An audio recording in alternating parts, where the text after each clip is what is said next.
سڵاو ئەم کاتەوە هەموو کاتێکی ژیانتان باش بینەرانی ئازیز و خۆشەویستی تەلەڤیزیۆنی کۆمەڵا لەگەڵ هاوڕێیانی هاوکارم هاتوینەتەوە خزمەتتان بۆ پێشکەشکردنی بەرنامەی ڕاستەوخۆی ئەمڕۆ واتە شەمە 28 گەلاوێژ بەرابەر بە 19 ئاگۆستی ساڵی 2023 زاینی. فەرمانی خومینی بۆ هێرشکردنە سەر کوردستان لە 28 پوشپەڕی 1358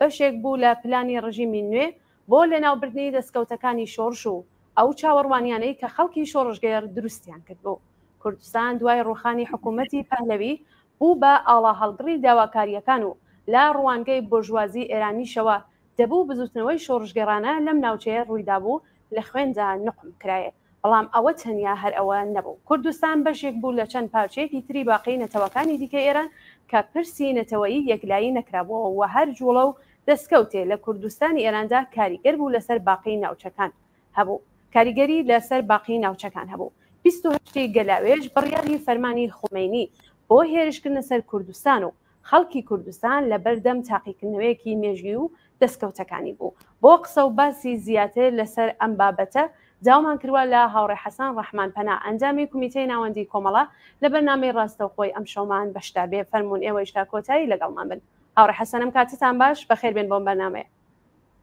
ئەم کاتەی ئێوە و هاوکارانتان باش سڵاوم هەیە بۆ بینەرانی تەلەڤیزیۆنی کۆمەڵە و لە خزمەتتاندا. زۆر سپاس بەخێربی هاوڕێ حەسەن. هاوڕێ حەسەن زەمینەی هێرشی ڕژیمی نوێ بۆ سەر کوردستان لە ساڵی 1358 واتە 28 گەلاوێژ چۆن لێک دەدەنەوە؟ پێم خۆشە سەرەتا ئەوە بڵێم کە لە مێژووی 100 ساڵی ڕابردوودا 28 گەلاوێژ یا 28 مرداد هەیە. یەکێکیان دەگەڕێتەوە بۆ دەورانی کودەتای شا لە دژی دکتۆر موسەدق کە بە هاوکاری بریتانیا ئەمریکا ئەوانە کرا. ئەوە ڕۆژێکی ڕەشە لە مێژووی 80 ساڵەی خەڵکی ئێراندا کە بە هاوکاری وڵاتانی ئیمپریالیستی ئەم تاوانە کراوە. دەوڵەتی موسەدق کە پێی دەوترا دەوڵەتێکی ملی نەخشی بوو لە ملیکردنی نەوتدا ئەو دەوڵەتیان سەرنگون کرد و بە کودەتایەک شاکە هەڵات بوو ڕۆیشتووە بەغاو لێەوە بەرەو ئیتالیا و بەرەو دەرەوە ڕۆیشتوو دووبارە هێنایەنەوە سەر دەسەڵات و استبدادێکی 27 ساڵە لە ئێرانە 25 ساڵە لە ئێرانە دووبارە وەرەقی لێدرا. بە باوەڕی من هەڵبژاردننی ئەم ڕۆژە لەلایەن خومینیەوە بۆ پەلاماردان بۆ سەرخەڵکی کوردستان بە یەک مەعنا تەداعیکردنەوەی ئەو ڕۆژە بوو. ینی وە بیرهێنانەوەی مێژوویەک بوو کە ئەگەر ئەمڕۆکە لە کوردستانە بزوتنەوەیکی شۆڕەژگێڕانە هەیە ئەویش بە پشتبەستن بەو باکگرۆندا بە پشتبەستن بەو ڕابردووە کە ئیستبداد ئیجازە نادات بۆنێک لە ئازادی لە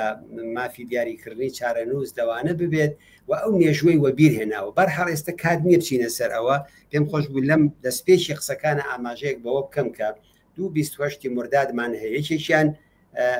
سەرنگونی دەوڵەتێکی ملی بوو ئەو کاتە دەوڵەتی محەممەدی موسەدقە.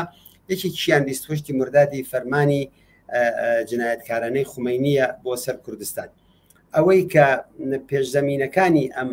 پەلامارە چی بوو بۆچی ڕژیم هێرشێنایە سەر کوردستان ڕاستیەکەی بە هەلومەرجی خودی ئێران دەگەڕایەوە.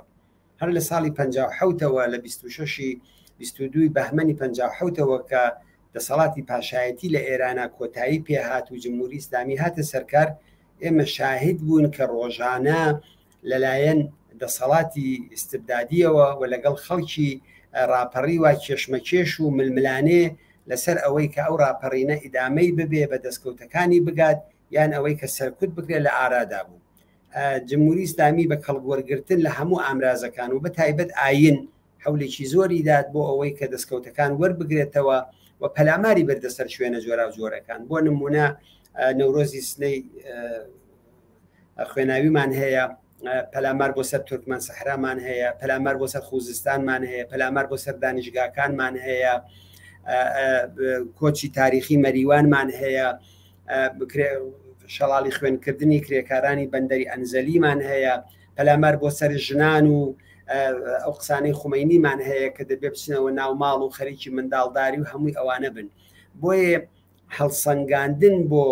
28 مرداد لە ڕاستیدا دەبێ هەڵسەنگاندن بێ لەگەڵ هەلومەرجی سیاسی ئێران و دەبێت لە هەڵسەنگاندن بێ لەگەڵ ئەو کێشمەکێش و ململانێ سیاسی چینایەتی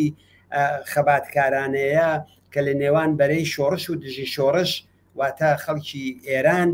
و کوردستان لەگەڵ جمهوری ئیسلامی بوو. دیارە جمهوری ئیسلامی توانی بووی لە باقی شوێنەکانی ئێرانە بە ڕادەیەک مێخی ئستبداد دابووکتێ، توانی بووی سەنەدی کۆیلایەتی کە حجابە بەسەر ژنانی دا، توانی بووی پاشەکشێ بە زانکۆکان کە توانی بووی بزوتنەوەهای ئازادی خوازانە بۆ نەتەوەستەم لێکراوەکان لە شوێنەکانی دیکە سەرکوت بکە بۆ کوردستان بە یەک مەعنا بە تاق کەوتبووەوە. ئەوە دەرسێکە بۆ ئەو ڕۆکەشمان کە بە تاقکەوتنەوەی کوردستان لە هەر هەلوو مەرجێکدا بە معنای ئەوەیە کە کوردستان نەهایەتەن سەرکوت دەکرێەوە، ناتوانێت بە تەنیا خۆی باری بەڕێوەبردننی شۆڕشی خەڵکی ئێران بەرێتە پێشەوە. بۆیە لەوەها هەلوو مەرجێکدا بوو لە کوردستان ئارامشی سیاسی هەبوو، لە کوردستان یەک زیندانی سیاسی نەبوو، لە کوردستان ئەحزاب بوو، لایەنەکان و خوێندکار و هەر کەسێکە لە تاران و شوێنەکانی دیکە بربەستی بۆ دروست دەبوو دەهات لە کوردستانە ئازادانە ڕۆژنامەیان دادەنا لە سنە لە مەهاباد لە سەقز لە شارەکانی دیکە، یعنی ئازادی بوو. ئەو ئازادیە شقڵی چاوی جمهوری ئیسلامی بوو. بنابەرین بۆ جمهوری ئیسلامی تەحمل نەدەکرا شوێنێکی ئاوا بێ، ئەوان بە درۆ دەلەسە دەستیان پێکرد بەوەی کە وایە کە کۆمۆنیستەکان لە شاری سنە کۆمەڵێک ژنانی ئیسلامیان لە مزگەوتی جامعی ئەو وڵاتەدا ئەو شارەدا لە زیندانی کردووە، نایڵم بێنە دەرەوە و خومینی بڕیاریدا کە بچن ئەوانە ئازاد بکەن. طبعاً پێش ئەوە لە پاوە و پیلانگیاریەکانی چەمران دەستی پێکرد بوو، پەلاماریان دەست پێکرد بوو، لەوێشتەریان فرۆشت بوو بە خەڵک و ئەوانی تر هاتر بۆیکانێ ئەو پەلامارانە بە درۆ دەلەسە بەوەی کامڕۆکە پێ دەکوترێ فایگ نیوز یاخەوە حواڵی درۆ بڵاوکردنەوە لەلایەن بانترین مەرجعی ئێرانەوە کە شخصی خومینی بوو ئەوە کرا و خومینی هەم وەکو بەرپرسی هێزی چەکدار لە ئێرانە بە قەولی خۆیان فەرماندەی هێزە گشتیەکان هەم وەک مەرجعی دینی و هەم وەکو بانترین مەرجعی سیاسیش بڕیاری جیهادیدا کە ئەوە لە مێژووی 100 ساڵە نا چەند 100 ساڵەی ئێرانیشدا شتی وا ڕووی نەدا بوو کە مەرجعێکی سیاسی یا مەذهبی فتوایەکی ئاینی بە وەرگرتوو لە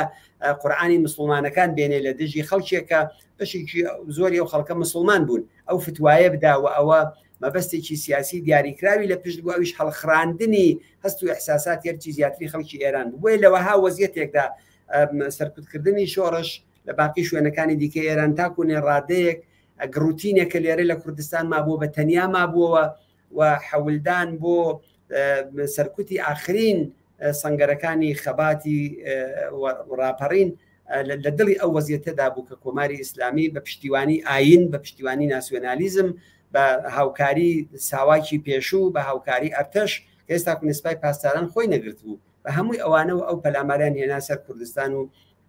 بینیمان تا ئێستش ئیدامەی ئەو پەلامارە بە یەک معنە بە باوەڕی من هەر ئیدامەی هەیە لە کوردستان.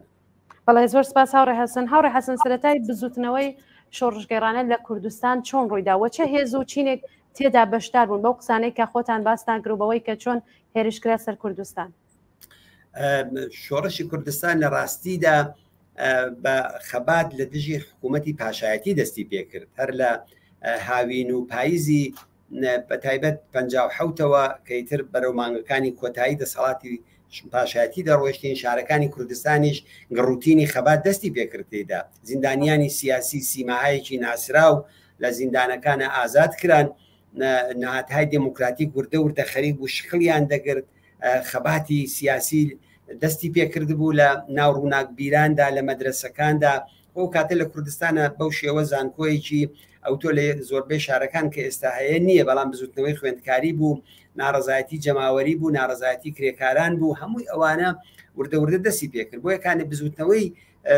شۆڕژگێڕانەی کوردستان لەو دەورەیەدا یا خەباتێکە ئەو کاتە لە دژی حکوومەتی پاشایەتی دەستی پێکرد بوو لە ڕاستیدا ئیدامەی بوو ئێمە ئیدامەکەیمان لە مقاومەتی شاری سنەدادی نەورۆزی خوێناوی ئیدامەکەیمان لە خەباتی خەڵکی مەریوانادی لە کۆچی تاریخی بەرەو مەریوان بینی لە شارەکانی دیکەوە لە دروستکردنی نەهاتهای دموکراتیک لە کوردستانە جەمعیەتەکان یەکێتی ژنان یەکێتی جوتیاران نەهاتهای جەماوەری هەمووی ئەوانە ئازادی ڕۆژنامەگەری هەمووی ئەوانەمان لە دڵی ئەو وەزیەتەدادی بۆ یەکانێ بزوتنەوەی شۆڕژگێڕانەی کوردستان لە ڕاستیدا شکلی گرت بوو و جمهوری ئیسلامی نیگەرانیەکەی و ترسەکەی لە پەرەسەندنی ئەم بزوتنەوەیە لەو حاڵەتەدا بوو کە خەریک بوو بزوتنەوەکە لە شوێنەکانی دیکە پاشەکشەی پێکرا بوو بەرەو کبکردن دەڕۆیشتن بۆیە لە دڵی وەزیەتێکی ئاوادا بوو کە باوەڕی من هەموو حزاب و لایەنە سیاسیەکان تێدا بەشدار بوون دیار هەر کەسێک بە بەرنامەی خۆیەوە کەسێک لایەن بوو پێیوا بوو بە وتوێژ لەگەڵ جمهوری ئیسلامی و بە لە بەیگوتن بە شخصی خومینی و بەوە دەکرێت وەڵامی ئەو سەردەمەی جومشی کوردستان بداتەوە لایەنێکی تریش بوو کە هەموو ئیتیکا و ئەوەی بەهێزی جەماوەر بوو بە تێکەڵپێکانی بزوتنەوەی کوردستان لەگەڵ بزوتنەوەی سەرتاسەری بە هاوپشتی لەگەڵ بزوتنەوە ڕەسەنەکانی وەکو بزوتنەوەی دانیشتجویی بزوتنەوەی ژنان بزوتنەوەی خوێندکاری بزوتنەوەی کرێکاری لەگەڵ ئەوانە بوو بۆ یەکانێ بزوتنەوەی خەڵکی کوردستان ڕوودانەکەی لە واقعدا ئەتوانین بگەڕێنەوە بۆ پاییزی 57 ینی بەو معنای جەماوەریەکەی بە بەشداری لە ڕاپەڕینە و بۆ کوردستان ئەو خەباتە درێژەی ڕاپەڕین بوو درێژەی ڕاپەڕینی 57 بوو بە هەموو ئەو تایبەتمەندی سیاسی و ئەمنیەتی و ئابووری و بەدیلی حکوومەتیش ئێمە لە ڕاستیدا هەرو کاتە بەدیلی حکوومەتیمان بوو لە کوردستانە شۆرای شاری سنە شۆرای شاری مەریوان بۆکان سەقز هەموو شارەکانی دیکە بنابەرین کێشە لە بینی دەسەڵاتی سیاسیەکا بوو کە لە تاران بەرەو تۆتالیتاریزم و بەرەو سەرکوتگەری و بەرەو خەفەقان و بەرەو فاشیزم دەڕۆیی بەڵام کوردستانێکی ئازاد لەو نێوەدا بناوی جغرافیایەک بە ناوی ئێران وجودی هەبوو ئەم دوانە لەگەڵ یەکتری لە ململانێدا بوون و سەنگەرەکانی دیفاع لە بزوتنەوەی کوردستانیش کە ئەو شتانەی کە عەرزم کردن لە پێشتردا ئەوانە وردەوردە خەریک بوون تەسخیر دەکران و کوردستان بە یەک معنا بە تەنیا مابووەوە جمهوری ئیسلامی توانی لەو هەلە هاتبووە پێشەوە کەڵک وەربگرێت وە لە واقعدا ئەمە کێشەی دەسەڵات بوو کێشەی ئیدامەی ئینقلاب لەگەڵ سەرکوتی ڕاپەڕینی ساڵی 57 بوو کە کوردستان دوای سەنگەرەکانی زۆر سپاس هاوڕێ حەسەن هاوڕێ حەسەن لەو کاتەدا کە فەرمانی هێرش بۆ سەر کوردستان دەرکرا کۆمەڵە بانگەوازێکی دەرکرد ناوەرۆکی ئەو بانگەوازە چی بوو وە پشتیوانی خەڵک بەدەم ئەم بانگەوازە و مقاومەت و خۆراگڕی خەڵک چۆن بوو ئەوە ڕاگەیاندنێکی زۆر بە ناوبانگە فارسیەکەی ئەوەیە خەڵقی کورد دەربوتەی ئازمایش یا خەڵکی کوردستان لە کوانووی تاقیکردنەوەدا ئەو بڕیارێکی تاریخیە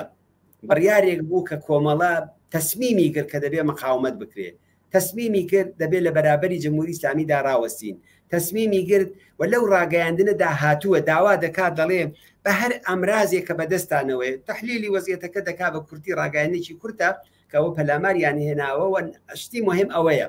دەڵێ بە هەر ئامرازێک کە بەدەستانەوە هەیە لە چەکەوە لە پاچ و پێمەڕەوە لە دارەوە لە هەر شتێکەوە لەسەرەوەی هەمویان یەکگرتووی دەبێت لە بەرابەری ئەم پەلامارەدا ڕاوەستین و نابێ بێڵین جمهوری ئیسلامی گۆمی خوێن لە کوردستاندا دروستکە ئەو بڕیارێک بوو کە ڕۆحی مقاومەتی لە کۆمەلگای کوردستانە شکل پێدا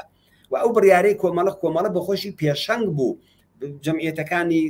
هاتنە خزمەتی ئەوە یەکێتی جوتیاران هاتە خزمەتی ئەوە و هێزی پێشمەرگەی کۆمەڵە سازمان درابوو کاری بۆ کرابوو هاتە خزمەتی ئەوە و ڕێکخراوە و نەهاد و تشکیلاتەکانی کۆمەڵە هاتە خزمەتی ئەوە و ئەوە بڕیارێکی زۆر تاریخی بوو بە باوەڕی من دوای بڕیاری 12 فەروەردین کە ئاوناکە بوو کە لە کوردستانە درا و هەموو حیزبەکان ئەو کاتە کۆدەنگیەک دروست بوو لەسەر ئەوەی کە بایکۆتی انتخابات بکەین ئەو بڕیارەی کۆمەڵە لە بەرابەری پەلاماری جمهوری ئیسلامی و بڕیاری جیهادی خومینی بۆ سەر کوردستان دووەمین بڕیاری سەرنوشتساز بوو کە چارەنووسی کوردستانی بۆ ئەم ڕۆژە برد کە بڵێن افتخاری پێوە دەکەین کە شۆڕشی ژینا لە کوردستانە سەریاڵدا ئەگەر ئەو بڕیارە نەدرایەت چارەنووسی کوردستان ئەوە نەدەبوو کە ئەمڕۆکە پێشەنگایەتی بزوتنەوەیکی شۆڕەژگەڕانە لە ئێرانە بکەوە دروشمی ژن ژیان ئازادی لێرەوە سەرچاوە بگرێت بۆ کوردستان پێشەنگ بێ بۆ ئەوە بۆ یەکانێ بە باوەڕی من ئەو بڕیارێکی زۆر مێژووی بوو ئەوە بوو ئەوش ناوەڕۆکەکەی بوو کە لەو مەجالەدا هەر ئەوەندە دەکرێت لەسەری قسە بکەین بە کۆمەڵە بەخۆی پێشەنگی ئەوە بوو ڕاهبەرانی کۆمەڵە سەرکردەکانی کۆمەڵە کادر پێشمەرگە تەشکیلات هەمووی ئەوانە هاتنە خزمەتی ئەو بڕیارەوە و ئەو بڕیارە بوو بە هەوێنی ئەو بربەرەکانەیە کە دواتر بینیمان شەڕی سێمانگەی لێکەوتەوە خەباتی جەماوەری لە ناو شارەکانی کوردستانە لێکەوتەوەەوە هەمووی ئەوانە بوو بەوە کە نهایەتەن خومینی جامەزارە بە ناو بانگەکەی تێدا نۆشی. بەڵێ زۆر سپاس هاوڕێ حەسەن خولی یەکەمی بزوتنەوەکە چۆن بەڕێوە چوو و چۆن سەرکەوتنی بەدەستێنا؟ هەروەکو عەرزم کردی خولی یەکەم لە ڕاستیدا ئەو پەلامارە جەمهوری ئیسلامی هێنای تقریبەن هەموو کوردستانی گرتەوە لە باری نظامیەوە، بەڵام بەدوای ئەو مەقاومەتەیش کە شکلی گرت لەلایەکەوە هەیئەتی نوێنەرایەتی خەڵکی کوردستان دروست بوو، لەلایەکی دیکەوە خەباتی پێشمەرگانە لە کوردستانە شکلی کرد، لەلایەکی دیکەیشەوە لە شارەکانی کوردستانە خەباتی جەماوەری شکلی گرت. من ئەو کاتە لە بیر بکە لەلایەن تشکیلاتی کۆمەڵەوە کە تاکوونێ منتەقەی بێژووەوانەش هاتبووین چەکمان پێ بوو لە شەڕی بانە و شەڕی مقاومەتی سەقزوانەیە بەشدار بووین. من و ڕفێقێکی تر وتیان بڕۆنەوە ڕۆژانە ئێمە لە شارێکی وەکو سەقزە ئەترازمانە کرد، تەزاوراتمان وەڕێخست، کومیتەیەک دروست ببوو کە کومیتەی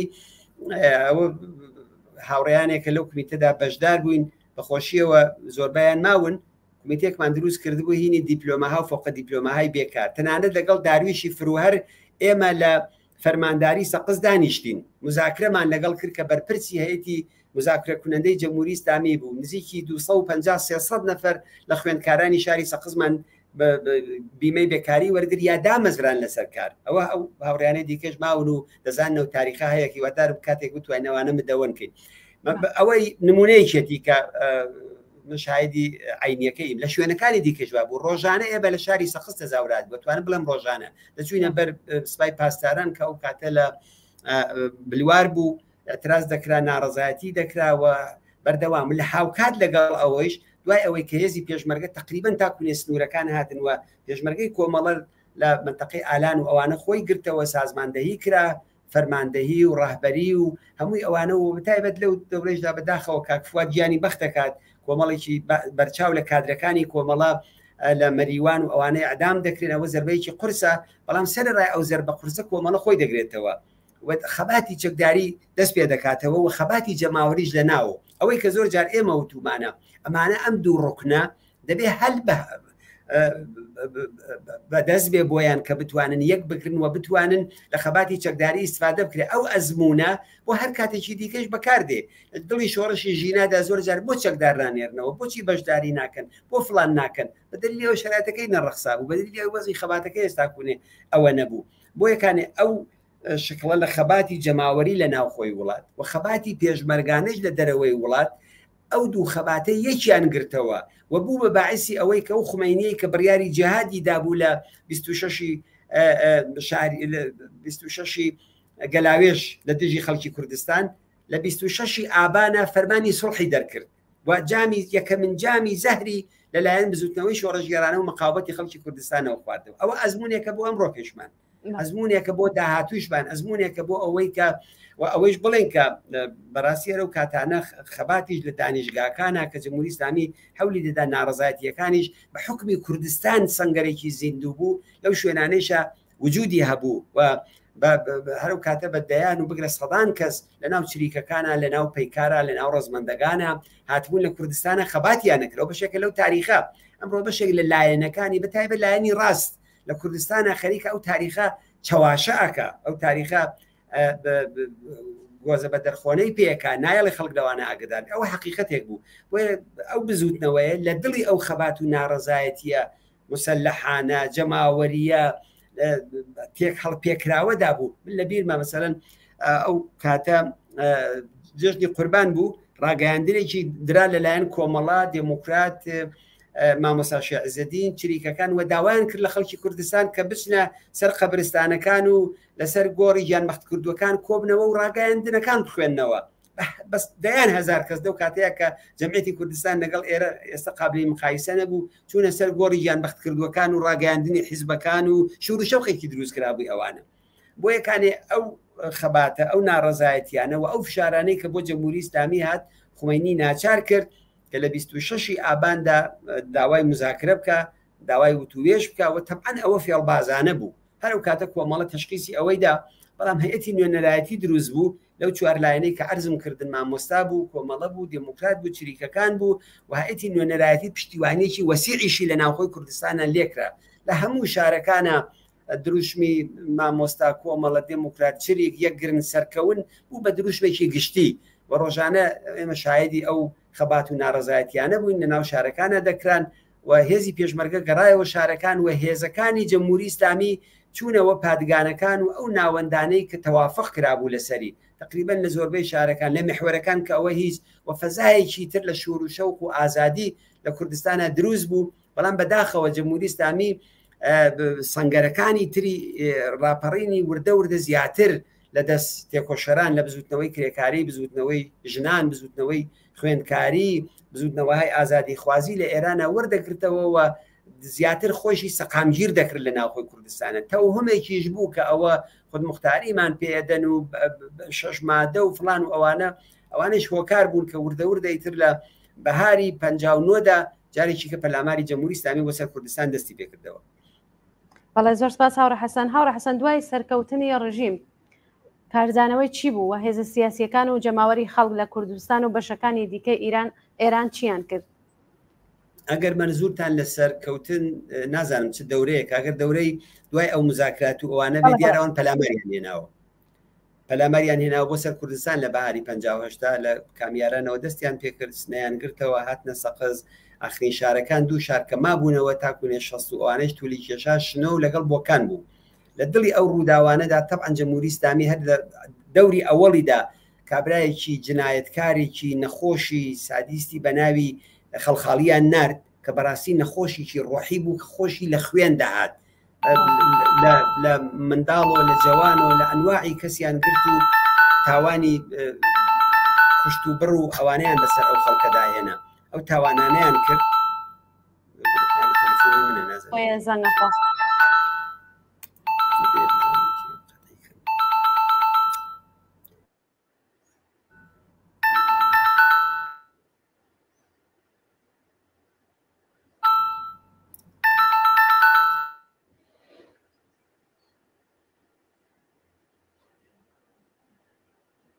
دەنگەکەی کە حەسەن نەماوە فەرموو کە حەسەن. ئەوەم عەرزەکردن کە دوای ئەوەی کە لە 59دا جارێکی دیکە جمهوری ئیسلامی پەلاماری هێناوە سەر کوردستان بەهار پێش ئەوە ئەو جنایەتانەیان کرد شخصی خەڵخاڵیان نات لە هەموو شارەکان قەتڵ و عام و کوشتاری وەڕێخست بۆ وحشەت و ترس بەڵام بەخۆشیەوە ئەو ترس و وحشەتە بۆ نەچوە پێشەوە بۆ یەکانێت دوای ئەو سڵحات دوای ئەوەی کە جمهوری ئیسلامی بەڕاستی لەو ماوەیەدا فێڵبازانە هەم فەرماندەکانی ئەرتش هەم نەزەریە پەرداز و سەخاوەن فکرەکانی جمهوری ئیسلامی دەیانزانی و خومینیان قانع کرد بە تایبەت شخصی ڕەفسەنجانی ئەوانە کە سڵح ڕاوگەیەنێ لە کوردستانەوە ئەو کارەیان کە کرد ئەوە لە ڕاستیدا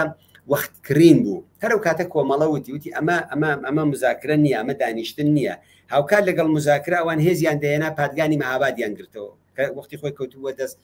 حزبی دموکرات و کۆمەڵە و لایەنەکانی دیکە شارەکانی دیکەیان پڕکردەوە لە هێز پاسداریان دەهێنا و ناوەندەکانیان پادگانی سەقز بوو پادگانی سنە بوو مرتب هێزیان دەهێنا خۆ معلوم بۆ ئەو نیەتە نیەتێکی باش نییە بۆ یەکانم بە دوای ئەوەدا کەیتر شارەکان وردە جمهوری ئیسلامی دەستی پێکرد لە شارەکانە حەولیدا خۆی تەسبیت کاوە بوو ئەو جا دوای شارەکان محورەکانی جیرانەوە هێزی پێشمەرگە کشاوە دواوە بەشێک لە محورەکانمان پێبوو بەشێک لە ناوچەکانمان پێبوو وردە خەتی ئەوە بوو کە لە باری نظامیەوە ئیتر نەهایەتەن پاشەکشێکرا یعنی جنبشی کوردستان لە بواری نظامیدا تووشی عەقەب نشینی بوو تاکوونێ ساڵەکانی هەفتا و ئەوانە کە ئیتر عەمەلەن ئێمە کە پێمان وا بوو ئیتر ئەو بەو شکڵ ناتوانێت ئەو خەباتە ئیدامەی ببێ و خەباتی چەکداریمان بە معنایەک ئیدامە نەدا چون دەمانزانی ئیتر لەو حاڵەتەدا کە تۆ پشتی جبهەت نییە و ناتوانانی بۆ شکڵە ئیدامە بدێ ئەو شکڵ لە خەباتی ئیدامەی نەدرا بەڵام خەباتی جەماوەری هەر لە ناوخۆی کوردستان دەستی پێکرد هەر ئەوایلی ساڵەکانی شەست بە تایبەتی سی خورداد وانە کە جمهوری ئیسلامی هاوکات لەگەڵ ئەو پەلامارانە بۆ کوردستان سی خورداد قەومە تەقینەوەی حزبی جمهوری ئیسلامی تێدا بوو کە 72 کەس لە چهرەهای زۆر مهمی جمهوری ئیسلامی لە بەهشتی و ئەوانە کوژران مجاهدین چوونە فازی عملیاتی مسلحانە و تەقینەوە بە قەولی خۆیان ڕئیس جەمهور و نخست وەزیر و ئەوانەیان کوشت و فەزایەکی زۆر سەهمناکی ترس و خۆف جمهوری ئیسلامی دروستی کرد ئەعدامەکان کوشتارەکان لە دڵی ئەو وەزیەتەدا بوو کە کوردستانیش پاشەکشەی پێکرا چون جمهوری ئیسلامی خۆی تەسبیت کرد بوو سوپای پاسداران ئەزمونێکی زیاتری لە خەبات و لە شەڕ لە دژی پێشمەرگە وەرگرت بوو هەمووی ئەوانە بوو بە باعسی ئەوە بەڵام لە دڵی هەر ئەو وەزیەتانەیشە ئێمە ساڵی 60 خەباتی کرێکارانی مەهاباد دەبینین لە ئەوڵی مانگی مەیدا لە 65 بۆ لاوە تاکوونێ 68 و 69 خەباتی اتحادیە سەنعەتگەری سنە دەبینین ئەو یەکشتیشمان لەبیر نەچێت کە لە دوای 59 لە هاوینی 59 دایتر شەڕی ئێران و عێراق دەستی پێکرد. ئەو شەڕە یەکێ لە هۆکارەکان بوو کە خومینی ناوی نعمەتی ئیلاهی. ئەم نعمەتە هات بە کۆمەکی جمهوری ئیسلامیەوە و بەڕاستیش نعمەت بوو بۆ ئەوان. هەر شتێک وایە دەیانکوش شەڕە. بە هەزاران منداڵی کەم تەمەنیان نار لە جبەکانی شەڕە بە کوشتیاندان، بە سەدان هەزار کەس بوون بە قوربانی ئەو تاوانەوە. ئەو نعمەتە بوو کە ڕژا بەسەر جمهوری ئیسلامی و بەڕێوەبەرانی داوە. ئەوە زەرەرێکی زۆر زۆر قرسیشی بە ئیدامەی خەبات و ناڕزایەتی جەماوەری گەیان و لە کوردستانی شاوا بۆ ڕاستە لە کوردستان بە حکمی ئەوەی کە خەباتی چەکداری بوو جمهوری ئیسلامی فشاری نێنا و ئەوەیشێ لە دەستکەوتەکانی خودی خەباتی چەکداریش بوو کە جمهوری ئیسلامی نەیدەتوانی فشار بێنێ بۆ جوانەکانی سنە و مەهاباد و شارەکانی دیکە وەکو ئیسفەهان بخۆیان دەڵێن 100,000 کوشتە و برینداری هەیە. لە کوردستانە ئاماری تەلەفاتی شەڕ لە جوانەکانی کوردستانە بە چەند هەزار نەفەریش ناگات بە دەلیێ داهاتن و پێشمەرگایەتی و ئەوە دەستکەوتی ئەو بزوتنەوەی بووکە دروستی کرد. بەهەرحاڵ لە دڵی ئەو وەزیەتەدایە کە جمهوری ئیسلامی زۆرتر تەسبیت بوو و ئەوجار ئەشکالی تری خەباتی مەدەنی دوای ئەو ساڵانەی کە عەرزم کردن ساڵەکانی هەشتایەکەی تر خەباتی کرێکاری ئەوەڵی مانگیمەیەکان خەباتی ژنان و دوای ناڕزایەتیەکانی تر تاکوونە شۆڕشی ژینا کە لەسەر بەستێنی ئەو خەبات و ناڕزایەتیانە بە باوەڕی من شکلی گرت. بەڵێ زۆر سپاس هاوڕە حەسەن. پرسیارێکمان بۆ هاتووە لە شاری سنەوە کەسێک خۆی بە ناوی ئاویەر نیشانداوە. سپاسی کردووە ماندوونەبوونی کرێ و دەستخۆشی کردووە لە کاک حەسەن بۆ بەشداری لە بەرنامەکەی و توێتی ئایا پێتان وان نییە ئەو تاریخەی کە خاڵخاڵی باستان کرد دووبارە تکرارەوە بێ لە شۆڕشی ژینادا؟ من پێم وابێ ئەوەی کە جمهوری ئیسلامی کردی هەر ئەوە بوو. زیاتر لە 600 کەس لەو جەرەیانەتە گیانیان بەخت کرد. بەو شکڵە دەهەی 60 کە خامنەی لە سوخەنڕانی کیاوتی دەهەی ساڵی 1401 لە دڵی شۆڕشی ژینادا ئەڵبەتەوتی بۆ ئێمە هەر هەمان ساڵی 60 هەڕەشەی ئەوە بوو. بەڵام ئیمکانی ئەوەی کە خەڵخاڵیەکانی تر بەو شێوەیە ئابەوە بتوانەوەکەن بە باوەڕی منە. بۆچی؟ بۆ ئەوەی کە وەزیەتەکە فەرقی کردووە، جامعە فەرقی کردووە. جمهوری ئیسلامی درز و کلێنهایەکی وای تێکەوتووە کە بە ئاسانی ناتوانێت خەڵخاڵیەکانی بێن و ئەو نوع جنایەتانە بکەن. بەڵام ڕۆژانە هەر ئەوەی کە دەیکار بەشێکە لەو پرۆژێ و لەو پرۆسەیە ناتوانێت ئەمڕۆکە لە دنیایەکە کە چاوی لە سەرەتی لە دڵی ئەو وەزیەتەدا برایانی ناهید لەسەر بلانکارد بەرێ دانەیەکیان بە پاوە وەستاوە دانێکی دیکەیان لەسەر بلانکارد تەقەی لێ بکات و بیکوژێ. ئەگەرچی لە دڵڕقی جمهوری ئیسلامی هیچ شتێک بەعید نییە، هەموو کارێکی لێ دێ. بەڵام تێکراری داهەی 60 و تێکراری ساڵەکانی 58 و 59 ئەوانە بۆ جمهوری ئیسلامی بە دلیلی ئەو فەزا عمومیە کە دروست بووە بە باوەڕی من ئەوەی تر ممکن نییە و هەم جمهوری ئیسلامی چوەتە فازێکی دیکەەوە ئەو جمهوری ئیسلامی ئەو ساڵانە نییە و هەم کۆمەلگای ئێرانێکە لە دەروونەوە دەکوڵێ بۆ خەباتێک و بۆ خەبات و ناڕزایەتی و بۆ شۆڕشێکی دیکە مەجای ئەو نوع جنایەتانە تازە بە جمهوری ئیسلامی بەو شێوەی لە کوردستانی شە باوەڕی من نادات. بەڵێ زۆر سپاس کاک حەسەن. کاک حەسەن بینەرێکی ترمان نامەیەکی نردووە خۆی بە ئاسۆ لە ئاوایی مەڵەکشانی سنە معرفی کرا باسی لەوە کردوتی باقی شارەکانی کوردستان تا چەندە بەشداری مەقاومەت بوون لایەنە سیاسیەکانی هەڵسوڕاو لە کوردستان کە بەشداری مەقاومەت بوون کێ بوون؟ ئەوەی کە بە شارەکان ئەو مەقاومەتی هەموو کوردستانە هەر لە ڕزاییەوە تاکوونێ دەچێتەوە کرماشان و ئیلام و هەمووی ئەو منتەقانە بەڕاستی لەو مقاومەتەدا بەشدار بوون. ئەوە یەکشار نەبووە، ممکنە بۆ هەر لایەنێکیش لایەنە سیاسیەکانیش هەموو بەشدار بوون لەمەدا. کۆمەڵە بووە، دموکرات بووە، چریکەکان بوون، ئەو کاتە پەیکار بووە، مامۆستا شەعزەدین و کەسایەتیەکی زۆر جێگای متمانە سەرۆکیەتی نوێنەرایەتیەوە کە کاتی خۆی زۆر حەولیدا زۆر زەحمەتی کێشا چووە خومینی بینی ئەو بەرپرسایەتیە گەورەی و ئەستۆ گرت دەفتەرەکەی و خەڵکی دیکە هەر کەسێکە لە کوردستانە توانیوێتی گروپای چکۆلەتریش لەوانە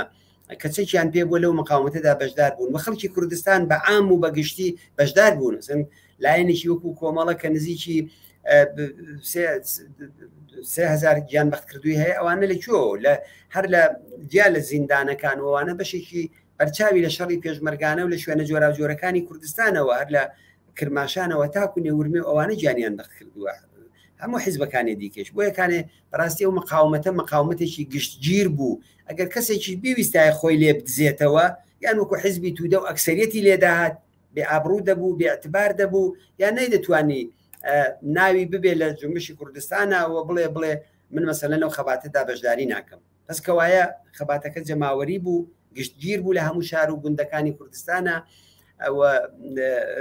هەموو حیزب و لایەنەکانیش تێدا بەشدار بوون بەڵام تەبیعیە کە سیاسەتی جۆرا جۆریش بوو لە دڵی ئەم جنبشەدا سیاسەتی کۆمەڵ و دموکراتیش جیاوازی تێدا بوو لەگەڵ لایەنەکانی دیکە جیاوازی تێدا بوو و ئەوە واقعیەتێک بوو کە حاشای لێ ناکرێت.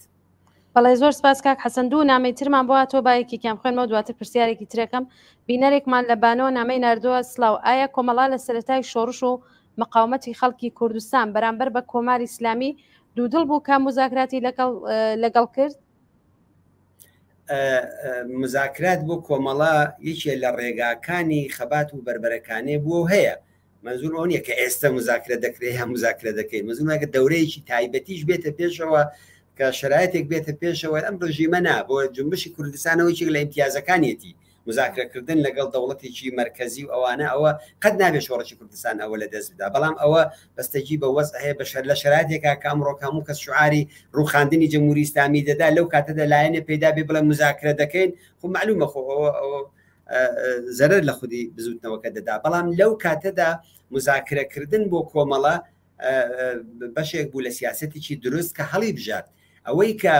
نەیهێشت ئەو مزاکرەیە بەڕێوە بچێت خودی جمهوری ئیسلامی بوو جمهوری ئیسلامی مزاکرەی بۆ کاتکرین دەویست و کۆمەڵە تەشخیصی ئەوەی دابوو و متاسفانە حزبی دموکراتی لە جەرانی ئەو مزاکرەیەدا فری وعدە وعیدەکانی جمهوری ئیسلامی خوارد هەیەتی بە جیاوازیان نرد بۆ تارن تەبعاً ئەو کاتە خەتی حزبی توودە و لایەنانی حزبی توودە و ئەوانە زاڵ بوو لە ناو حزبی دموکراتدا و لە کۆنگرەی چواری شعبێکی گەورە لە خودی حزبی دموکراتا کراوە بەشی زۆری ئەوانە مامەغەنی بلوریان و هێمنی شاعر و فاروقی کەخسرەوی چوونەوە بۆ ئێران خۆیان تەسلیم کردەوە و ببوون بە بەشێ لە پرۆژەکانی جمهوری ئیسلامیش بۆ یەکانێ مزاکرەکردن بۆ کۆمەڵا لە واقعدا لە زەرورەتی ئەو کاتێ ئەو مخەبات و مبارزەوە داهات بۆ ئەوە نەبوو کە کۆمەڵە مەسەرەن دوودڵ بوو یا ئینەبوو کۆمەڵە بەڕاستی دەیزانی کە ئەو مزاکراتانە لەگەڵ جمهوری ئیسلامی باتەوەجو بە ماهیەتی جمهوری ئیسلامی چونکە آخر جمهوری ئیسلامی کە لێرە مزاکرەی دەکرد خۆ ئەوە نەبوو لە جێگایکی دیکە حەول بدا مەسەلەن لەگەڵ خوێندکاران نەرمشێک نیشان بدا ئەو پەڕی دڵڕەقی نیشان دەدا لەوێ یا لەگەڵ ژنانە مەسەلەن هەرو کاتانە ئەسیدیان دەکرد بە سەری ژناندا کە گوایە دوو تاڵقژیان بەدەرەوە بوو هەمووی ئەوانە نیشانی دەدا کە ئەم یا ئەم تاکتیکە خو مزاکرێت تاکتیکە خۆ استراتیژیکی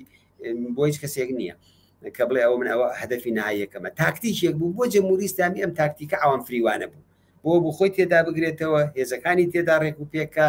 و دووبارە خۆی سازمان داتەوە بۆ پەلاماردان بۆ سەر کۆمەڵە ئەوەی دەزانی بەو ئاگاهیەوە بەشداری کرد کە هەرچی زیاتر ئەو پرۆسە بخاتە دواوە و لە عینی حاڵدا خۆی سازمان داتەوە خەڵکی کوردستان سازمان داتەوە سەنگەرەکان محکەم کەینەوە ئێمەش حولی خۆمانمان تێدا دەدا بەڵام لایەنی خۆشباوەریش بوو کە ئەو خۆشباوەریە زەدەری گەیان بە جنبشی خەڵکی کوردستان. بەڵێ کاک حەسەن دوو نامەی ترمان بۆهاتوە بینەرێکی ئازیزمان بە ناوی هێمن لە بۆکانەوە نووسیەتی سلااو ئایا هێرش بۆ سەر کوردستان لە 28 گەلاوێژدا چارە هەڵنەگر بوو؟ بەلای جمهوری ئیسلامیەوە بەڵێ بڕیاری هێرشەکە ئەوان دایان خۆ ئێمە هێرشمان نەکرد تاکوونێ بڵێن نەخێر اشتبامان کرد دەکران نەیکەین بەڵام بۆ جمهوری ئیسلامی بەڵێ چارە هەڵنەگر بوو یەکدانە ناوچەیەکی ورمێەوە هەتاکوونێ نزیکی کرماشان بە یەک معنا سربەخۆ بەبێ قوانینی جمهوری ئیسلامی بەبێ فەرمانی خومەینی و بەبێ ئەو شەلم کوێرم ناپارێزمەی کە خەریک بوو لە زیندانەکانە لە زانکۆکانە لە شوێنەکانی دیکە ئازادی تێدا بوو دیموکراسی تێدا بوو مافی ژنانی تێدا دەپارێزرا حزبە سیاسیەکان ئەو پەڕی تەحاملیان لەگەڵ یەکتریا بوو لە فەزایەکی ئاوادا مەسەلە ئەوە بوو کە ئیدامەی ئەم سەنگەرە سەنگەری دیکە دروست دەکات جمهوری ئیسلامی تەنها ترسەکەی لە خودی کوردستان نەبوو ترسەکەی ئەوە بوو ئازربایجانیش بێ بە کوردستان کرماشانیش بێ بە کوردستان هەمەدانیش بێ بە کوردستان ئازربایجانی شەرقیش بێ بەوە و ئەوە تەشەنە بسێنێ و جمهوری ئیسلامی لەو هێستا خۆی نەگرت بوو لەو حاڵەتەیدا کە خۆی نەگرتووە لە دڵی ئەو وەزیەتەدا نیگەرانی ڕووخاندن و مانەوە و پاشەڕۆژی خۆی بوو بۆیکانێ ئەو حملەیە ئەو پەلامارە لە نەزەر جمهوری ئیسلامی و یەک زەرورەتێکی ئاینی بوو کە بڕیاری جیهادی تێدادرا زەرورەتی سیاسی بوو کە فەرمانی قەتڵ و عام و کوشتاری تێدادرا زەرورەتی لە بینبردننی ئەو حرەکەتە بوو ئەو منتەقە ئارامە بوو کە ئەو کاتە لە خاوەرمیانەیە بێوێنە بوو لە عێراق سەدام حوسێن لەو پەڕی جنایەتەکان و کوشتار بوو کە لێرە دەیکرد تورکیە لەولاوە هەروەی کە ئێستا مەسەڵەن دەڵێن ڕۆژاوا نمونەیەکە ئەو کاتە کوردستانی ئێران نمونەیەک بوو لە خاورمیانەیە بێنەزیر بوو لە بواری دموکراسیە لە بواری ئازادیە لە بواری مافی ژنا لە هەر بابەتێکەوە هەڵی سنجێنی بۆ یەکانێ بڵێ ئەو پەلامارە بۆ جمهوری ئیسلامی بە باوەڕی من یەک زەرورەتێکی سیاسی و مانەوەی خۆی بوو. بەڵێ سپاس کاک حەسەن. نامێکی ترمان بووە توە هەر بینەرێکمان لە شاری بانەوە نووسیویەتی سلااو هەیە بۆ هاوڕێیانی تەلەڤیزیۆنی کۆمەڵا لە بانەوە پرسیارم ئەوەیە ئەگەرچی بەرنامەکەتان بە بۆنەی ساڕۆژی جنایەتی 28 گەلاوێژ کۆماری ئیسلامی لە کوردستانە، بەڵام بە پێویستم زانی ئەم پرسیارە بکەم کە ئەحزابی ڕۆژەڵات و بەتایبێت کۆمەڵا باتەوەجە بەوەی کە لە ساڕۆژی شۆڕشی ژینان نزیک ئەبینەوە چه پلانێکتان هەیە؟ ئایا ئەبێت بۆ ئەم شۆڕشە هەرچی زۆرتر ڕێکخراو بێت و بە سەرنجام بگات؟ تاو جێگای بەو شۆڕشە دەگەڕێتەوە. ئەو شۆڕشە متابقی پلان و بەرنامەی ئەم حیزب و ئەو حیزب و ئەوە نەبووە کە دەستی پێکردووە لە ڕاستیدا. هەرچەند ئەحزابی سیاسی دەوریان بووە، نەخشیان بووە، کاریان بۆ کردووە، بەڵام لە ڕاستیدا هەڵقڵاوی ناڕزایەتیەکی پەنگ خواردووی 44-45 ساڵی ڕابردوو لە عەلەی کۆماری ئیسلامی بووە. بۆیە بەو معنایە و باتەوەجو بەوەی کە ئەو شۆڕشە بەڕاستی جمهوری ئیسلامی لەرزان، جمهوری ئیسلامی لەراندەوە، جمهوری ئیسلامی تاکوونێ بواری ڕوخاندن و لە ناوچوون و هەمووی ئەوانە برد و ترسی خۆفی لە مەرجی لە کۆماری ئیسلامی ترسی خۆفی مەرجیان لێنیشت بە هەمووی ئەوانەوە من لامایە و شۆڕشە ئیدامەی دەبێت. ئەگەر مەبەستیش ئەوە بێت کە لەم سەروبەندی ساڵوەگەڕی ڕاپەڕینیش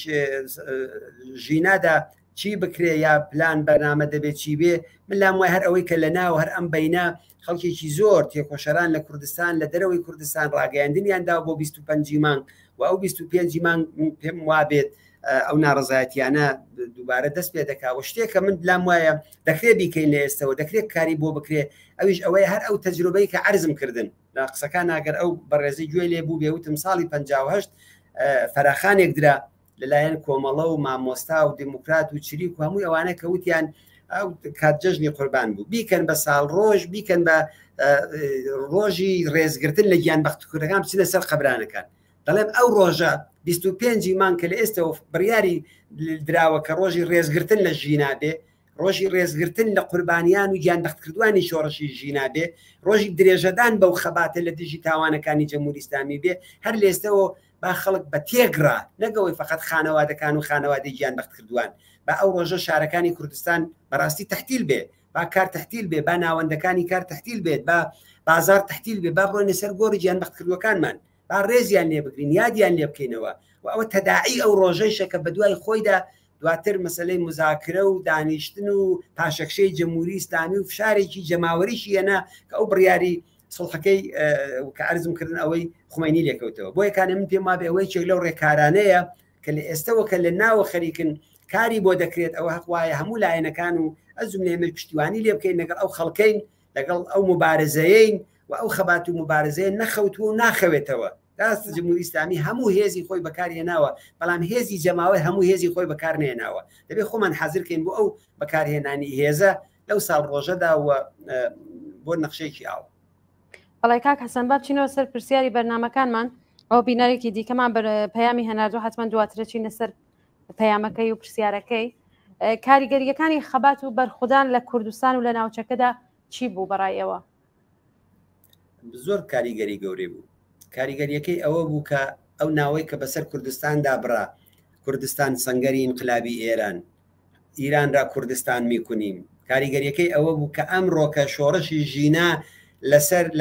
لە ئەو هەورە تریشقەیە لە ئاسمانێکی ساوە نەهات، لە ئاسمانێکی بێهەورەوە نەهات، مەحسوولی 44 ساڵ خەبات و بربەرەکانێ و ناڕزایەتی و خۆ بەدەستەوە نەدان و تەسلیم نەبوون بوو. خۆ ئەو جنایەتەی کە جمهوری ئیسلامی کردی، خۆ ئەوەی نەدای ئاقا سوڵتان کە کرا لە خیابانەکانە خۆ کەمتر نەبوو لەوەی ژینە. ئەو کوشتارانەی کە لە ساڵی 1970 بۆ ڕەئیە مەنکوب کرا خۆ کەمتر نەبوو لەوەی ژینە. ئەوەی ساڵی 96، ئەوەی ساڵی 98، ئەوەی لە خوزستان، ئەوەی لە کەمەی ئاو لە هیچ کام لەوانە کەمتر نەبوو. بەڵام بۆ ئەوانە هیچ کامێکی بزوتنەوەیکی ئاوا جەماوەری لێ نەکەوتەوە.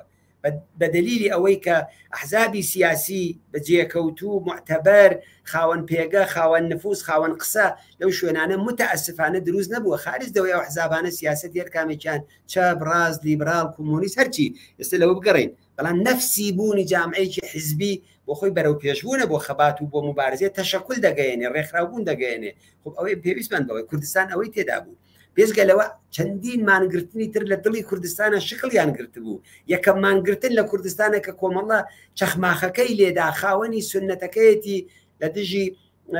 قەتڵی جنایەتکارانەی شوانەی سید قادری لە شاری مەهاباد بوو لە ساڵی 93 ئەوانە داگەرێشتبانەکەم دووەمین مانگرتن کە ئەوجا حیزبەکانی دیکەش هاتن و بە تێک ڕاکردمان قەتڵی جنایەتکارانەی فەرزادی کەمانگەر و هاوڕێکانی بوو بمبارانی بارەگاکانی حزبی دموکرات بوو دواتر مەبەستم ئەوەیە ئەمانە هەمووی دەستکەوت بوو بەبێ دەستکەوت ئایا دەکرا ئێمە ئەو مەکرە بۆیکانێ ئەو مقاومەتەی کە خەڵکی کوردستان کردی ئەمڕۆکە شانازی پێوە دەکەین هەمومان و ئەوانەی کە تێدا بەشدار بوون کارم بە جەماعەتێکی تەسلیم تەڵەب و کۆنە تودەیی و ئەکسەریەتی ئەوانە نییە کە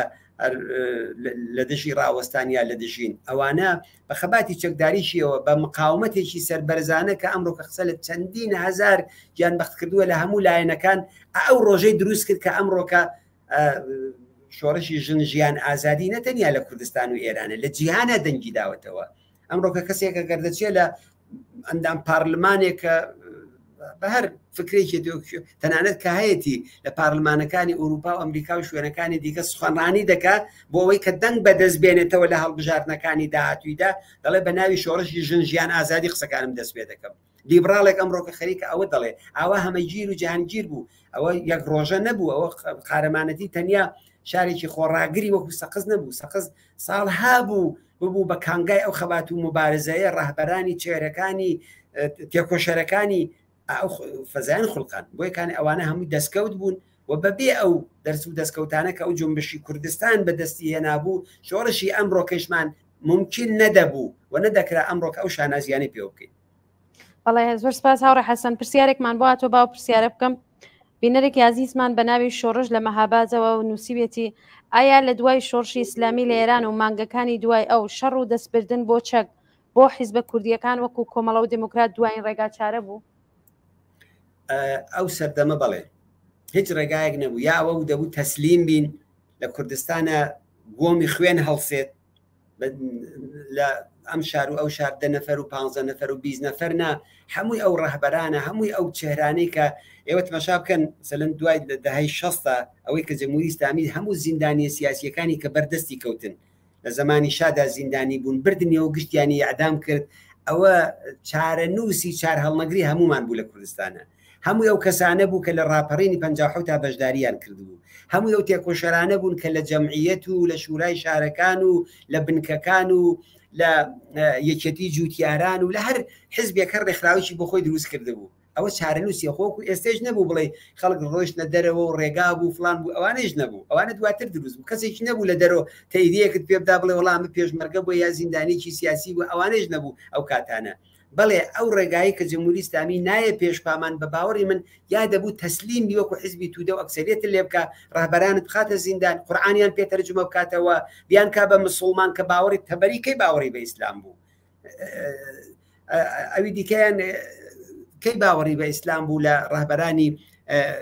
حزبی تودا بەڵام لێ بوون بەوە یا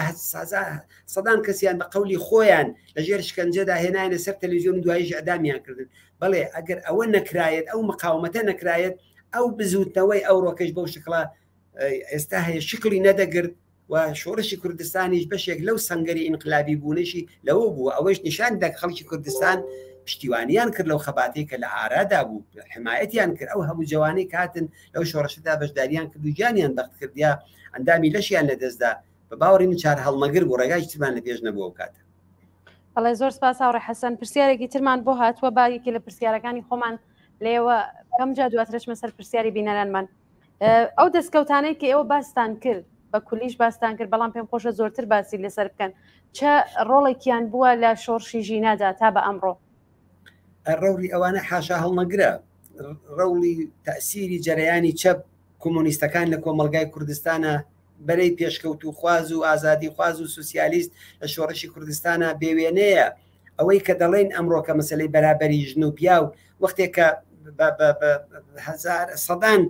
کچوژنی تێکۆشێری وەکو خۆتان هاتنە ناو ڕیزی پێشمەرگایەتی کۆمەڵەوە یەکەم جار دەستی پێکرد لە ئاواییەکانە کە حتاکوون لە شوێنایەکی نسبەتەن دواکەوتوتر بوو نسبەت بە شارەکانە چه ئستقباڵێک کرا لەوینە چه فەزایەک شێندرا هەر ئەوە لە بەرابەری ڕەوتی کۆنە پارێزی مفتیزادە و ئەوانەدا کە تەسلیم تەڵەبی و خۆ بەدەستەوەدانیان لەگەڵ جەمهوری ئیسلامیدا خەریب و فۆرمولە دەکرد و دیفاعیان لێ کرد و شعارەکانی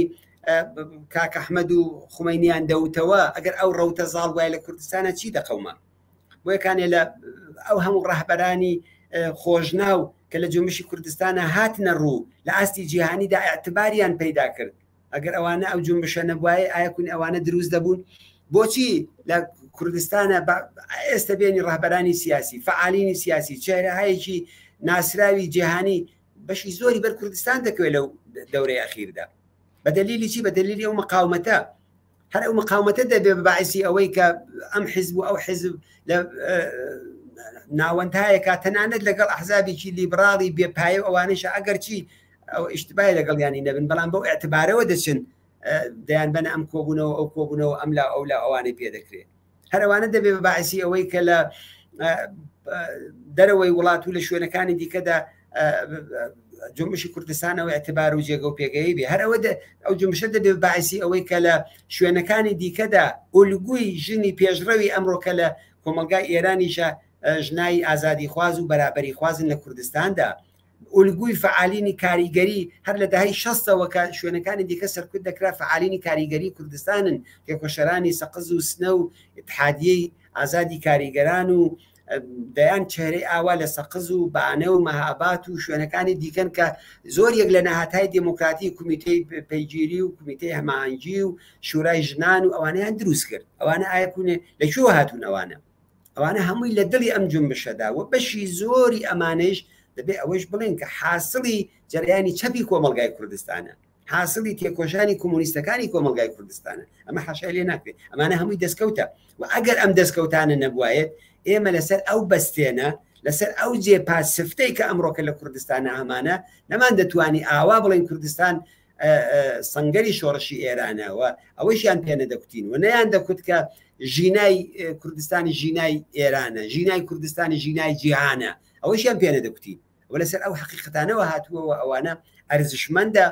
دەبێت بیپارێزین دەبێت گەشەی پێ بدەین دەبێت خاڵە لاوازەکانی بەرتەرەف بکەین و دەبێت لە ساڵوەگەڕی شۆڕشی ژینایشدا بوژانەوەیکی دیکە لە دڵی ئەو جۆمبشەدا بە باوەڕی من دەبێت دروست بێت زۆر سپاس کاک حەسەن کاک حەسەن بە بینەرێکمان پرسیارێکی ناردووە بۆی وە بخۆینەوە بینەرێکمان بەناوی محەممەد لە بۆکانەوە پەیامێکی ناردووە نووسیویەتی بە لە بەرچاوگرتنی ئەزمونونەکانی ڕابردوو ئێوە چە ڕێگا چارێک بۆ چارەسەرکردنی کێشەی کوردستان لە چوارچێوەی ئێراندا پێشنیار دەکەن ئێمە زۆر جار باسمان کردووە ئێمە لامان وایە بە شۆڕشی کوردستان پێش هەموو شتێک ئەو تێکڵاویەی کە ئێستا دروست بووە لەگەڵ شۆڕشی باقی گەلانی ئێراندا ئەوە دەستکەوتێکی زۆر زۆر بە نرخە حەولدان بۆ دابڕانی کوردستان لە باقی شوێنەکانی دیکەی ئێران بە هەر ناوێکەوە بێت زەرر لە جۆمشەکەمان دەدات تەجروبەی کوردستانی عێراق تماشا بکەن ئەوە ئێستا 30 و چەند ساڵە ئێرە پارلمانی هەیە ئاڵای هەیە سەرۆکی هەرێمی هەیە سەرۆک وەزیرانی هەیە بەڵام چون کاچێتی بە شێوەیەکی دروست بە باوەڕی من بە شێوەیەکی باش ئەو پەیوەندی ڕێک نەخرابووە ڕۆژ بە ڕۆژ خەریکن تاشەکشیان پێەکەن سەربەخۆیش خۆ ڕفراندۆمی سەربەخۆیشیان کرد حەقی ئەو خەڵکیشە ڕفراندۆم نەتەنیا ڕفراندۆم کات حەقی خۆیتی سەربەخۆ بێ هەمووی ئەوانە ئەومان پێنیشان دەدا پەیوەندیەکی دروست لەسەر ئەساسی مەبنایەکی وحدە تەڵەبانە ئازادی خوازانە مافخوازانە نەک لەسەر بەرژەوەندی شوێنیستەکان و جایستەکانێ کوڕی شابێ ئێستا لیبراڵەکان من ئێستا کەسێک بێ لەسەر بەرژەوەندی ئەوانە یا جمهوری ئیسلامی بێ بەڵکو لەسەر بەرژەوەندی خەڵکی کوردستان ئەوە زەرورەتە بۆ ئێمە پێم وابێت ئەو ڕێحەلانەی هەن هەمووی ئەتوانێت لە جێگای خۆیدا جێگای باز بێ ئەگەرچی ئەزمموی فدرالیزم تاقی کراوەتەوە ئەو کوردستانی عێراق ڕۆژ بە ڕۆژ بزان لە فدرالیزمە چی بەسەرەوە ئەو خەڵکە دێنن لێرە من لام وایە بۆ حەلی مەسئلەی کوردستان دوو ڕێگا حەلی واقعی هەیە یەکێکی ئەوەیە کە دەوڵەتێکی دموکراتیک دەوڵەتێکە بە پێی خاست و نیازی زۆرینەی خەڵکی ئێران لە تارانە بێتە سەرکار و و کوردستان لەو پرۆسەیەدا بەشدار بێ مافەڕەواکانی خۆی حەقی لە ڕفراندۆمەوە لە جیابوونەوە هەمووی ئەوانەی پێ بدرێت و لە دڵی وەزیەتێکی ئاوادا وەکو بەشێک لەو کۆمەڵگایەدا بمێنێتەوە لە ئێرانێکی دموکراتیکە پێما بێ ئەوە باشترین ڕێکارە بۆ ئێمە چونکە لە بیرمان نەچێ دوژمنانێکی منتەقەیشمان هەیە ئەگەر تەنانەت ئێمە لە کوردستانی وەزیەتێکی وا بێ ڕفراندۆمێکی سەرکەوتویش بکەین تورکیەمان لەبیر نەچێت لە پەنامانەوە وەکو بەرازێک خەریکە چی کرد چیان نەکرد لە کوردستانی عێراقا سووریەیەکە ئەو کات لەوانەیە خۆی بگرێتەوە عێراق دەوڵەتانی ئیمپریالیستی هەمووی ئەوانە بۆی بە باوەڕی من باشترین ڕێکار سیستمێکی دموکراتیک لە ئێرانایە لە غێری ئەوەدا ڕفراندۆمێک و مافی جیابوونەوەی کە کابێ ئەو مافە بە ڕسمیت بناسرێت پێکەنانی دەوڵەتە بەڵام ئەوە کارێکی ئاسان نییە لە دڵی منتەقەیەکی ئاڵۆزە لە دڵی کێشمێکی ناوچەییە لە دڵی دەخاڵەتی ئیمپریالیستەکانە کە بەرژەوەندی ئەوان لەسەرەوەی هەموو بەرژەوەندێکە هەر ئەو بینەرە بەڕێزە دەبێت لە بیری بێ ئێمە ساڵهایە هاوارەکەین کە ئەمریکا کە ئەو هەموو دەیان کورد ئەمریکا دۆستمانە ئەوە فلان کەس چێمانە ئەوە پارلمانتارێکا دوای کرد ئەوە کێچی کرد ئەمانە هەرە ڕۆژانە چۆن خەریکن شۆڕەشی ژینا ئەوانە دەکەن بە قوربانی مەسلحەتەکانی کۆمپانیەکانی ئەمریکا و تەنانەت خەڵکی ئەمریکا و بەشێ لە نایەرەکانیشی لە بایدێن و سیاسەتەکانی کە خەریکە باج بە جەمهوری ئیسلامی دەدا ناڕازیە بنابەرین ئەمە هیچ ڕێگایەکمان نییە غیرەزەوەی کە بەهێزی خۆمان متەکیبین هیچ ڕێگایەکمان نییە کە خەڵکی ئازادی خوازی ئێران دۆست و متحدمان بێ بزوتنەوەی ژنان بزوتنەوەی خوێندکاری بزوتنەوەی دانیشتجویی بزوتنەوەی کرێکاری بزوتنەوەی نەتەوە ستەم لێکراوەکان نەک ئەوانەی کاگەردەسیان بڕواس حینێش بە ناوی کۆنگرەی نەتەوەهای فدرال و چی ئەوانە سەربە ئەنواعی جێگای ترن ڕێگاچارێکیان پێ نییە بۆ ئەوە بۆیە کانێ لە ئێرانێکی دموکراتیکە کە ئەو مافانەمان بۆ بەڕستبێت بناسێ بە باوەڕی من ئەوانایە لە غێری ئەوەدا لە شرایطێکا کە ئێمە هێزمان بێ ئێمە بەهێز بین ئێمە قدرەتمان ببێ ڕێگا حەلهایەکی دیکەش قابلی بەحسکردنە لە فدرالیزمەوە لە خودمختاریەوە لە خودگەردانیەوە هەمووی ئەوانە بەستەگی بەوە هەیە کە چ شرایطی و چ وەزعەتێکی ئێرانی کوردستانی منتەقەی هەمووی ئەوانە دێتە پێشەوە کە هیچ کام لەو دەواازانە نابێت دابخین بەڵام دەبێ بڵێن هیچ کام لەوانە ئەو ڕێگا حەلە نییە کە خەڵکی کوردستان بە مافە سەرەتاییەکانی خۆی بە مافی دیاریکردنی چارەنووسی خۆی بەسەر خۆیدا بەوانە بگاوە کەسێکیش کە ئەوانە نەڵێ ئەوان فریوێکا بە باوەڕی سپاسکە حەسەن بینەرێکی عزیزمان لەبانەوە پەیامێکی بۆمان ناردووە کە بابی خوێنمەوە بۆیەوە نووسیە بڕیارەکانی کۆمەڵە لە هەموو سەردەمێکدا لە جێی خۆی و مەسئولانە بووە بەرامبەر بە خەڵک و حیزبەکانی خۆشی و ئەمە حاشا هەڵنەگرە وەکو بڕیارەکانی لەسەر شەڕی ناوخۆ لەسەر شەڕی ئێران و عێراق لەسەر بزوتنەوەکانی باشوور و ڕۆژئاوا شەڕی ئامریکا و هاوپەیمانانی لەسەر هەموو شەڕەکانی خاوەرمیانە و هیتر ئایا لەم کاتەدا بڕیاری ڕاستەقینەی کۆمەڵە بۆ فشارەکانی ڕژیمی ئێران و ڕژیمی عێراق و هەرێمی کوردستان بۆ داماڵینی چەک چییە و ئایا لە تەک حیزبەکانی دیکە ڕاوێژی ئەم بابەتیان کراوە؟ بەڵێ لەگەڵ حیزبەکانی دیکەدا ڕاوێژ کراوە هاواهەنگی هەیە قسەمان کردووەوە هیچ کام لە حیزبەکانی تا ئێستش کە قسە دەکەین ئەوانە هیچ کەسێک تەسلیمی ئەو سیاسەتە نابێت ئەو سیاسەتە سیاسەتێکی زۆردارانەی جمهوری ئیسلامیە لە پێناوی بەرژەوەندەکانی خۆیدایەتی لە عێراقا و لە واقعدا دەیەوێت عێراقەوەی کە زۆر جار خۆشیان نایشارنەوە بۆ سووریە دەیان کوردستانێکە لە ئێران دیانوی عێراقی جووا لێ بکەن وە پێش ئەوەی کە ئەو فشارانە لەسەر ئێمە بێ لە ڕاستیدا فشارە لەسەر حکوومەتی هەرێمی کوردستان فشارە لەسەر ئەو ئەزمونەی کە ڕۆژ بە ڕۆژ بە هاوکاری جمهوری ئیسلامی خەریکن ئەم ئەزمونە چکۆلەتر دەکەنەوە چکۆلەتری دەکەنەوە و حاڵەتێکی ئوستانی خەریکن پێ دەدەن وەکو باقی ئوستانەکان مەسەڵەن سلێمانی بێ بە ئوستانێ وەکو بەسرە هەولێر بێ بە ئوستانێ وەکو مووسڵ دهۆک بێ بە ئوستانێ وەکو کەرکووک یا جێگاکانی دیکە خەریکن وای لێ دەکەن بۆیە ئەمە لە ڕاستیدا فشارە لەسەر حکوومەتی هەرێمی کوردستان و دەخاڵەتی زیاتری جمهوری ئیسلامیە لە ڕووداوەکانی عێراقا و هەرچی زیاتر وابەستەکردنی خودی عێراقیشە بە ئێران ئەوە لەلایەکەوە لەلایەکی دیکەشەوە تاو جێگای ئێمە وتومانەکە ئێمە نەک بەخاتی ئەو فشارانە ئێستەی جمهوری ئیسلامی بەڵکو لە زوویشە وتومانە لەگەڵ حکوومەتی هەرێمی کوردستان وتومانە لەگەڵ ئەحزابی سیاسی دەسەڵاتدار لێرە وتومانە بۆ ئێمە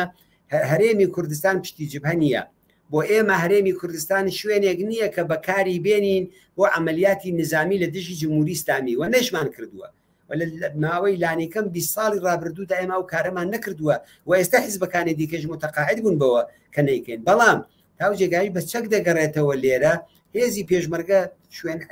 لە هەر بنەبەردێکی با دەحەوێتەوە ئەوەی کە ناوی مەقەڕەکان و بارگاکان و ئۆردوگاکانی پێدەوترێ ئەوانە شوێنی بنەماڵەکانە شوێنی نەخۆش و بەساڵاچوو منداڵانە شوێنی کاری سیاسیە هەرو کاری سیاسیشی کە لە هەموو جێگایکی دنیادا هەر ئۆپۆزیسیۆنێکی دەتوانێت بیکە بۆیەکانێ بەو لە حازەوە ئەو زەختانەی جەمهوری ئیسلامی ناڕەوایە و ئێمە وتومانە کە تەسلیمی ئەو زەختانە نابین بۆچی ئەو بارەگایانێش کاکە لە پەنای دەستی لە کۆیەوە و لە زەرگوێزەوە هەر گەنجێک دەمانچەیەک لەبەر پشتێنەکایەتی هەر کەسێک و هەر شوانێک دوودانت فەنگی پێکە دەچێتە دەرەوە خەریکە شوانەتی دەکە هەر دووکاندارێت فەنگێک لە ماڵەکەی دایەتی قابل لە تۆ جمهوری ئیسلامی دژمنت بێ ئەو هەموو گروپە ترۆریست و تاوانبارەی لە منتەقەکەدا ببێ بەڵام چەکت پێ نەبێ خۆتی پێپارێزی ئەو چەکە چەکی دیفاع چەکی تعرض بەو معنایی کە واحدی پێشمەرگە دەنێرینەوە لە مەرزەوە دەچێت عملیات دەکا ئەوانە نییە بنابەرینەوە بەهانانەی جمهوری ئیسلامی بێمەوردە ئەوانە لەگەڵ ڕێکخراوەهایەکی ئینسان دۆست و لەگەڵ UN و لەگەڵ ئەوانش باس کراوە و کەس ئەو پاساوە لە جمهوری ئیسلامی قبول ناکات و ئێمەش وتومانە کە حاضر نین هەموو حیزبەکان لەو بابەتەوە کۆدەنجی هەیە کە تەسلیمی ئەو سیاسانەی جمهوری ئیسلامی کە عەرزم کردن لە دژی بە شیعەکردنی کوردستانی شەوەک و منتەقەکانی تری جنوب کە بیخاتە ژێر ڕکێفی خۆی ئەگەرچی بەخۆشیەوە لەو شوێنانیشا جمهوری ئیسلامی هەرچی زیاتر وڵاڵی کەوتوێتە لێژی و ئەو فشارەی کە بۆ ئێرێ دێنێ بەشێکی ئەو گوڵۆڵە لێژی کەوتنەیە کە لە شوێنەکانی دیکە بەسەری داهاتوە. بەڵێ زۆر سپاس کاک حەسەن بینەرێکمان لە شاری سەقزەوە پەیامێکی بۆمان ناردبوو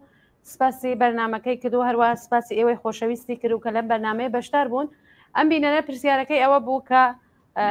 ڕێهنماییەکانی هاوڕێ حەسەن بۆ ساڵوەگەری شۆڕشی ژینە بۆ فعالینی کۆمەڵە چییە؟ خۆی بە ژیان معرفی کردووە. بەڵێ سپاس بۆ ئەو بەڕێزە ئەوە بەڕاستی تێکۆشەرانی کۆمەڵە لەو خەڵکە گیانین ئێمە بارها وتومانە هاوڕێیانی ئێمە لە ڕاستیدا دەبێت بەردەوام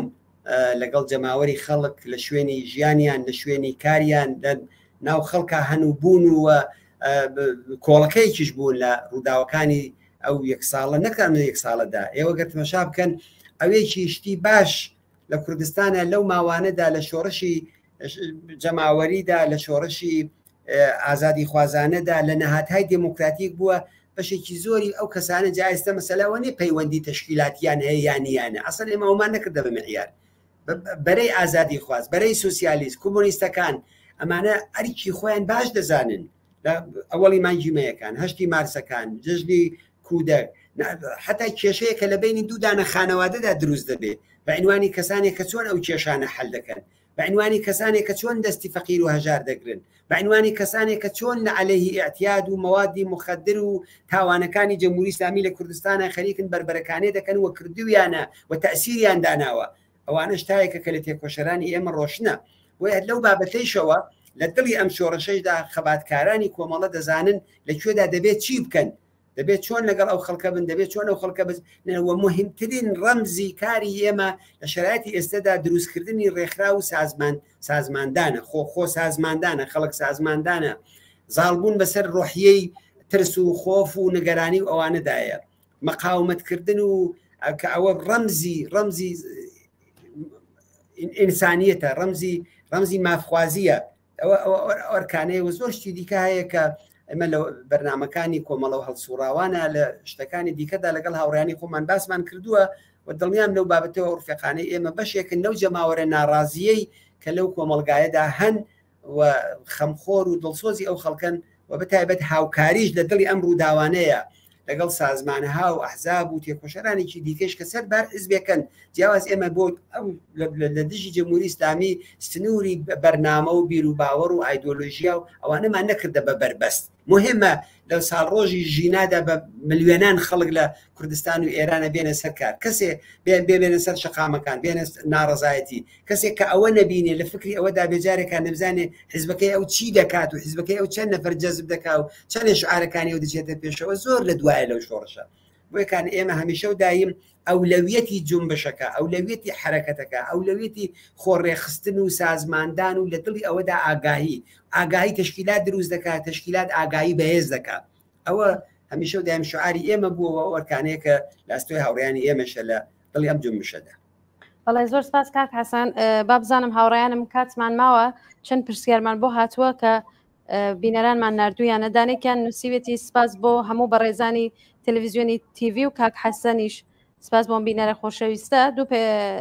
پرسیارێتمان بۆ هاتووە یەکێکیان شەهین لە بۆکانەوە نووسیوێتی زۆر کەس داوای سربەخۆیی دەکەن هۆی زۆربوونی بیری ئیستقلالی و سربەخۆیی چییە؟ پێش هەموو شتێک بیری سربەخۆیی و استقلال و ئەوە حەقێکی هەر خەڵکێکەکە لە جێگایەکە هەست بەستەمکەن بیری سربەخۆی وەکو ئەو وایە ژنێک زوڵمی لێکرێ ستەمی لێکرێ بێوێ لە شوەکەی جیابێتەوە کەسێکی تر بڵێ ناحەق نییە ئەوە نمونەی سادەکەیەتی ئەینا بە ملیێنان کەسکە حەقیانە دەوڵەتیان ببێ حەقیانە سربەخۆ بن ئەو حەقی تەبیان بەشێکی زۆری بۆ چییە من دەڵێم چیەکە دەوڵەتانێکی دیکتاتۆری سەرکوتکەری وحشی وەکو جمهوری ئیسلامی وەکو دەوڵەتی تورکیەیە وەختێ بە هەموو شتێکە دەتکوژێت و سەرکوتت دەکات زمانت دەبڕێ حەقی نووسینت پێنادا حەقی خوێندنەوەت پێنادا لە ئیدارەکانە دەبێت بە زمانێکە نایزانی قسە بکەی حەقی ئەوەت پێنادا کە لیباسێکە بۆ خۆت پێت خۆشە لە بەری بکەی هەمووی ئەوانە سرودێ گۆرانی حتا ناو لە کۆمەلگایەکە کە ناود لێ قەدەغە دەکەن بە دڵی خۆت دای بنەی دەبێ بڵێ دلیلەکەی چێ دلیلەکەی هەمووی ئەوانەیە ئەگەر لە کۆمەلگایکی دموکراتیکا ببێ ئینسانەکان بەرابەر بن ئینسانەکان ئازاد بن ئینسانەکان وەکو یەک بن چێ داوای ئەوە دەکا کە مەسەلەن لە چێ سەربەخۆ بێت شتێکی چکۆلە لە بێ ئیمکاناتیە کاکە فڵان منتەقاهەتی دروستی بکەی ئەوە مەسەلەن حکمەتەکەی چییە تۆ تۆشای مەسەلەن وڵاتانێکی لە دەرەوە وڵاتێکی وەکو ئاڵمان وڵاتێکی وڵاتانی ئیسکاندیناوی خەڵکی هەموو دنیای لێ کۆبووتەوە شوێنی وا هەیە کە بە 20,000 نەفەر لە فڵان نەتەوە لەو شارانەیە لە وڵاتانەدا هەیە بۆ کەس دەوێت داوای مەسەلەن استقلال و سربەخۆیی ناکە بە بۆیە کە مناڵەکەی سێ مناڵ لە مەدرسەیەکا ببن لە مەدرسەیەکی مەسەلەن وەکو سوئێدا ئیجازەیان پێدەن بە زمانی خۆیان بخوێنن حەقیان هەیە بە لیباسی خۆیان بکەنە بەریان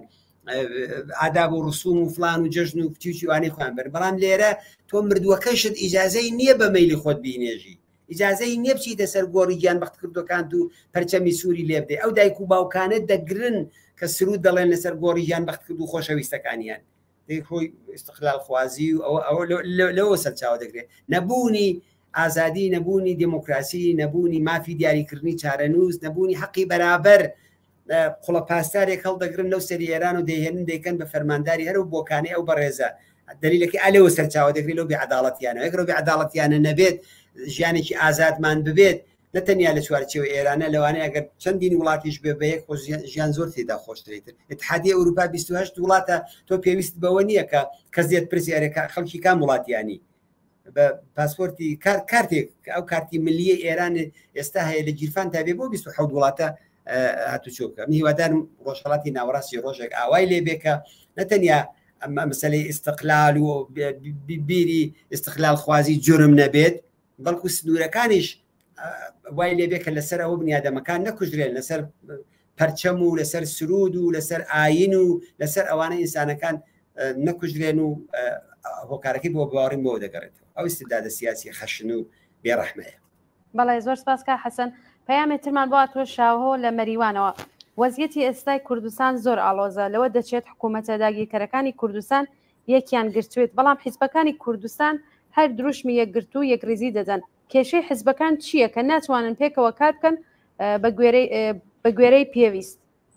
کێشە حیزبەکان ئەو جیاوازیەیە کە بە تایبەت ئێمە زۆر جار و دوومانە بۆ بەرنامەیەوە جیاوازێتر ئێمە دەڵێن لایەنێکی کۆمونیستی حزبێکی تر دەڵێ من لایەنێکی بە قەولی خۆی نەتەوەی میشێکی کە دەڵێ لایەنێکی ئاینیم یشتر دەڵێ لایەنێکی لیبراڵم ئەوانە ئەوە بە جێگای خۆی بەڵام کێشە ئەو شێوە و ڕەفتارەیە کە لە ناو بەشێک زۆربەی حیزبەکانە یا ئەوەی کە تاکتیکەکانی خەباتکردنمان لە ئێستادایە بەسەرەن هەر چەند ساڵی ڕابردوو لایەنێک دەیکۆ دێمە بەڕاستان دەتوانین بە مافەکانمان بگەین دەی خۆب ئەوە لەگەڵ لایەنێکی تر کە دەڵێ خەباتی چەکداری ئێستا ئەو ڕێگا چارەیە نییە بتوانێت بەو نەتیجەیەمان بگەێنێ بەڵکو خەباتی جەماوەری و بە شۆڕشی ژیناش حەقانیەتی ئەو قسانەی نیشاندا ئەوینمان لایەنێکی تری دۆست و متحیدەکانمانە کاڵی دەبژێری کەسێک کەڵ دەسێ دەچێت لە جۆرجتاون لەگەڵ کوڕی شا و جەماعەتێک سێلبێرتی و ئەوانە کۆ دەبێتەوە و بە ناوی خەڵکی کوردستانەوە ئەوانە کە بە باوەڕی منێکێ لەو لەتمە گەورانە بوو کە لە بزوتنەوەی شۆڕەژێڕانی خەڵکی کوردستان درا کەسانێکی ئاوات لەتمانە دەدەن خۆ ئەو نوع سیاسەتانە تەفرەقە دروست دەکات هەتا ئەو ڕووداوانەشی لێ دەکەوێتەوە کە ناو جەریانەکەی خۆی دەقەومێ ئەو نوع سیاسەتانەیە کەسانێک پەیدا دەبن کە پیان وایە ئێستا خۆمان ببەستین بە سیاسەتەکانی ئەمریکا و لە منتەقەکەیە و لە ناوچەکەیە و ئەمریکایش ئەوەتانێ 6 میلیارد پوڵ ئازاد دەکات بۆ مەلاو تاوانبارەکانی سوپای پاسداران چی پێ دەکەن سوپاینیاوانە چەک و چۆڵی پێکردن خۆ ئەوە نیە دەوا و دەرمانی پێکردن لە ژێرەوە خەریکە بایدن ئەوانە تحریک دەکات و هاوکاریان دەکات و لەو لاشەوە هەڕەشە دەکات خب لەگەڵ ئەوانە کەوتن یا لەگەڵ مەسەلەن کەسانێکە حاضر نین کەمترین مافەکانی خەڵکی کورد هێستا ئۆپۆزیسیۆنە فقط ئەو کاتێک کە خومینی لە پاریسا بوو باوەڕکەن شعارەکانی خومینی لەوانەی کوڕی شاو ئەمسالەوەم دەیدەن باشترە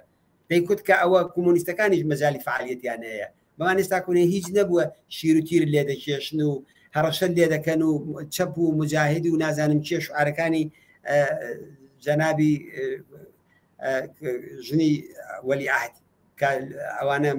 مەرگی پێدەکوتین ئێستا کوێ هیچ نەبووە دەسپێنی ئەوانە چ دەکەن وەکانە ئەو نەوعە تاکتیکانە ئەو نەوعە دۆست هەڵبژاردنانە ئەو نەوعە ڕەوشی کارکردانەیە کە دەبێ بە باعسی ئەوەی کە لە بینی حزبەکانە جیاوازی ببێ یەکگرتووی نەبێ هاوکاری نەبێت من نەڵێم یەکگرتووی بە معنای یەک بگرن ئەوە ممکن نییە بەرنامە هەموو شتێکمان جیاوازە بەڵام هاوکاری بۆ خزمەتکردن بەو شۆڕشەی کە ئێستا خەڵک انتزاری لێمان هەیە ئەو جیاوازیانەیە لە شێوەی کار و لە تاکتیک و لە دۆست و متحدەکانمان چ ناوچەیی چ جیهانی چ ناوخۆیش ئەوانە هۆکارن بۆ نەوە هاوکاری نەکردانە. بەڵێ زۆر سپاس کاک حەسەن. بینەرێکی دیکەمان بە ناوی سیما لە کامیێرانەوە پەیامێکی هێناردۆ نووسیە ئاگادارن ئەمریکا هێزێکی زۆری هێناوەتە ناو خاکی عێراق بە تایبەت هەرێمی کوردستان تکایە هاوڕێ حەسەن ئەگەر دەکرێت زانیاری زیاترمان بداتێ و لێدوانی لەسەر ئەم بابەتە چییە؟ تاو جێگای بەو هێزە دەگەڕێتەوە ئەوەی بە لێدوانی خودی ئەمریکایەکان دەگەڕێتەوە ئەوەیە کە دەڵێن دەخاڵەتەکانی ئێران لە منتەقەکەدا نائەمنکردنی خەلیجی فارس و تەنگەی هورمز کە نزیکی 20-25% تا 30% هەموو نەوتی دنیا ئێرانە کوێیتە عێراق عەرەبستانە وڵاتانی دەوروبەر لێەوە دەڕوە و ئەوە بەهانەکانیانە لە لایکی دیکەەوە ئەو سەرە ڕۆیانێشە کە هەشتی شعبی وەکو باڵی سپای پاسداران خەریکە لە عێراق لە سووریا لەوانە دەیکا و زاهرن لەسەر ئەو جۆرەشتانەیە بەڵام ئایا ئەمە بەچی منجەر دەبێت خۆ ئێمە هیچ دەستڕەسیەکمان بە معلوماتی نە دەمو دەستگاهای ئەمنیەتی ئێران هەیە نە دەمو دەستگاهای ئەمنیەتی عێراق هەیە نەهینی پێنتاگۆن و ئەمریکا و ئەوانە هەیە بەڵام بە باوەڕی منیچە لە هۆکارە ئەسلیەکان بۆ ئەوە دەگەڕێتەوە کە پێگەی ئەمریکا بە عنوانی هێزێکی ئەمپریالیستی لە ناوچەکەدا لەق بووە ئەوەی کە عەرەبستان و ئێران یەک دەخاتەوە بە یەکۆ سڵح دەکەن ئەوە ئەمریکا نییە ئەوە چینە